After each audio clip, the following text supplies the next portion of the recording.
ഈ ലോകത്തിൽ നമ്മൾ അറിഞ്ഞിരിക്കേണ്ട സത്യം, ഇവിടം കൊണ്ട് ഒരു മനുഷ്യൻ്റെ ജീവിതം തീരുന്നില്ല. ജീവിതത്തിൽ ഇതിനപ്പുറമായ ഒരു നിത്യത നമുക്ക് വേണ്ടി ദൈവം ഒരുക്കി വെച്ചിട്ടുണ്ട്. ആ നിത്യതയിൽ നമുക്ക് ചെന്നെത്തുമ്പോൾ ഇവിടെ വെച്ച് നാം ചെയ്തിരിക്കേണ്ട കാര്യമാണ് ഓരോ പ്രതിസന്ധികളും ഓരോ മനുഷ്യൻ്റെ ജീവിതത്തിൽ നേരിടാം. അവിടെയൊക്കെയും നാം എന്താണ് ചെയ്തത്? നമ്മുടെ സഹായത്തിന് വേണ്ടി അല്ലെങ്കിൽ പരിഹാരത്തിന് വേണ്ടി അവൻ്റെ പാദപീഠമാണ്, ദൈവത്തിൻ്റെ പാദപീഠമാണ്. പാദപീഠത്തിലാണ് നാം അഭയം തേടുന്നത്. ദൈവത്തിൻ്റെ പാദപീഠത്തിൽ അഭയം തേടിയാൽ ആ കരങ്ങളിൽ നിന്ന് അതിനെ പരിഹാരം കിട്ടുവാൻ വരും. ജീവിതത്തിൽ വളവിധമാകുന്ന പ്രശ്നങ്ങളും ഭാരങ്ങളും നേരിടുമ്പോൾ, പ്രയാസങ്ങൾ നേരിടുമ്പോൾ അവരുടെ ജീവിതത്തിൽ തളർന്നു പോകാറുണ്ട്, ക്ഷീണിച്ചു പോകാറുണ്ട്. നമ്മെ സ്തോത്രം, ഹല്ലേലൂയ, വേദനപ്പെട്ട് നിരാശപ്പെട്ടു പോകാറുണ്ട്. അതതിൻ്റെ സമയത്ത് നമ്മുടെ ജീവിതത്തിൽ വേണ്ടതായ ദൈവത്തിൻ്റെ പാദപീഠത്തിൽ മുഴങ്കാലം മടക്കി കണ്ണുനീരിൻ്റെ തോട് കയറി പ്രാർത്ഥനയുടെ ആഴം വെളിപ്പെടുവാൻ ഇടവരണം. നമുക്ക് പ്രാർത്ഥനയ്ക്ക് മറുപടി ലഭിക്കാതെ വരുമ്പോൾ പ്രാർത്ഥന സ്വർഗീയ കരങ്ങളിൽ ദൈവത്തിൻ്റെ പാദപീഠത്തിൽ കണ്ണുനീര് കൊണ്ട് ഹല്ലേലൂയ നെടുമ്പാട് വീണ് ഇസ്രായേൽ ജനത്തിന് വേണ്ടി പ്രാർത്ഥിച്ചതുപോലെ മുൻപിൽ ചെങ്കടലുണ്ട്, പിൻപിൽ പിൻവൈരിയുണ്ട്. ജനമായ ഇസ്രായേൽ ഇവിടെ പെറുപെറുക്കുന്നു.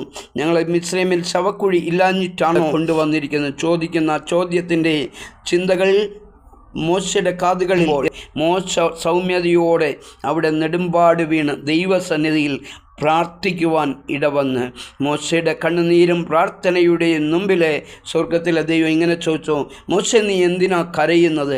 യഥാർത്ഥമായി നമുക്ക് മനസ്സിലാക്കാൻ കഴിയുന്നു, സ്വർഗത്തിലെ യേശു അപ്പച്ചൻ അവൻ്റെ കണ്ണിൽ നിന്ന് കണ്ണുനീരുകളെ തുടച്ചു മാറ്റുവാൻ അവിടെ ഇറങ്ങി വരുന്നതായി കാണുവാൻ ഇടവന്ന് മോശ ദൈവശബ്ദം കേൾക്കുകയാണ്. അതിൻ്റെ മധ്യത്തിൽ ഒരു പരിഹാരമായിട്ട് ദൈവത്തിന് സ്തോത്രം. മോശയുടെ ദൈവം അടുത്ത നിമിഷം പറയുന്നു, ഞാൻ പ്രവർത്തിക്കും, ആരെ തടുക്കും?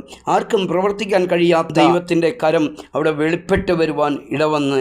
കാരണം ഈ പ്രതിസന്ധികൾ നേരിടുമ്പോൾ അതിൻ്റെ മധ്യത്തിൽ ദൈവത്തിൻ്റെ പൈതലേ, ഇതിൻ്റെ മധ്യത്തിൽ നാം തിരിച്ച് അറിയേണ്ട കാര്യമാണ് ദൈവത്തിൻ്റെ സന്നിധിയിൽ നാം മുഴങ്കാൽ മടക്കിയാൽ അതിന് പരിഹാരം ദൈവത്തിൻ്റെ മുമ്പിലുണ്ട് എന്ന് തിരിച്ചറിയുവാൻ ഇടവരും. അതുമാത്രമല്ല, ഏത് ഇങ്ങനെ പ്രതിസന്ധിയിൽ കിടക്കുന്നവരെ നാം കണ്ടിട്ട് കാണാതെ പോകല്ലേ.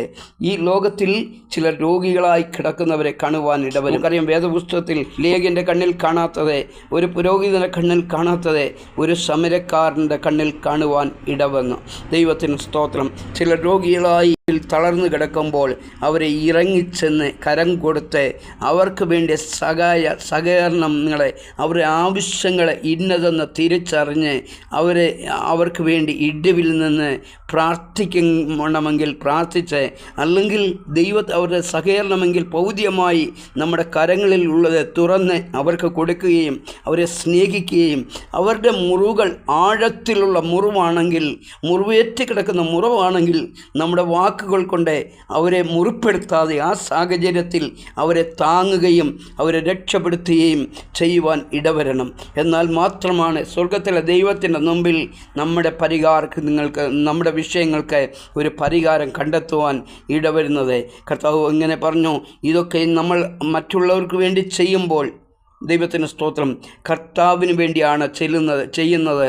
നമ്മുടെ വിഷയത്തിനകത്ത് കർത്താവ് നമ്മുടെ ഏത് പ്രതിസന്ധിയുടെ യോർദാനകത്താണെങ്കിലും ദൈവത്തിൻ്റെ കരം താണിറങ്ങി കടവന്ന് ആ കരം നമ്മളെ കരകയറ്റുവാനും നമുക്ക് സമാധാനവും സന്തോഷവും പ്രത്യാശ പകർന്നു തന്നെ സ്ഥിരതയുടെ ഒരു ക്രിസ്ത്യ ജീവിതം നയിക്കുവാൻ സ്വർഗത്തിലെ ദൈവം സഹായിക്കും. യുവജനങ്ങളെ നമ്മെ അനുഗ്രഹിക്കട്ടെ.